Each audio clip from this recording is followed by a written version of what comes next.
Hei orang-orang yang telah menyatakan dirinya beriman, kalau sudah muslim, ikuti ketentuan Islam secara menyeluruh. Jangan setengah-setengah. Sholatnya sesuai Nabi, tapi lisannya nggak sesuai Nabi, gitu kan? Pandangan matanya nggak sesuai Nabi, atau masih ikut-ikutan kepada yang lain. Termasuk maaf misalnya, Nabi dulu, Nabi Muhammad, itu yang tadi Quran surah 17 ayat 73-75 itu, kan saya belum tuntas tadi nerangkan itu. Malam-malam datang proposal mengajukan beliau untuk ikut-ikut nyembah kan. Itu ketika turun Al-Kafirun pada pulang, tapi nggak putus asa Pak. Besoknya ngajak lagi. Ketika Nabi subuh-subuh ke Hajar Aswad, ya ke Ka'bah. Itu datang salah satunya mengatakan, Muhammad, gini, gak usah nyembah deh. Yang kayak tadi malam, hormati aja. Minimal kita saling penghormatan lah. Kamu pegang aja lah ini. Kan dulu di sekitaran Ka'bah masih ada tuh ya, patung-patung itu. Kamu pegang aja, gak usah disembah, gak usah.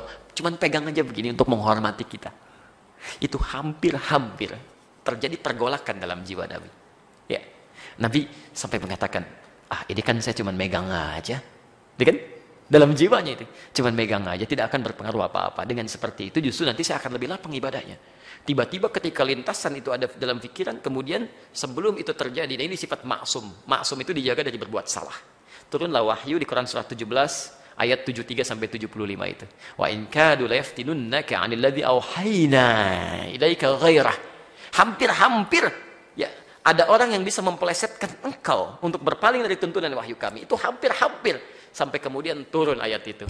Sampai mengatakan jangan sampai tersentuh, kalau itu kejadian akan ditimpakan dhi'fal hayati wa dhi'fal mamat. Siksa berdua kali lipat. Nyentuh aja nggak boleh, apalagi bersih-bersih.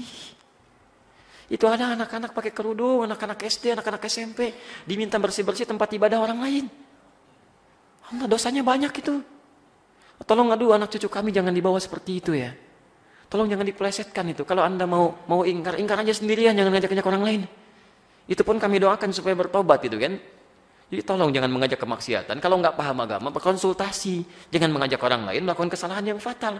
Itu kasihan anak-anak pakai kerudung, masih SD, ada yang SMP, dibawa ngelap-ngelap tempat ibadah orang. Nabi aja megang, nggak boleh, Anda bersih-bersihin. Itu fatal itu. Dan kalau sekampung sudah dibegitukan, itu bahaya itu. Bahaya itu ya.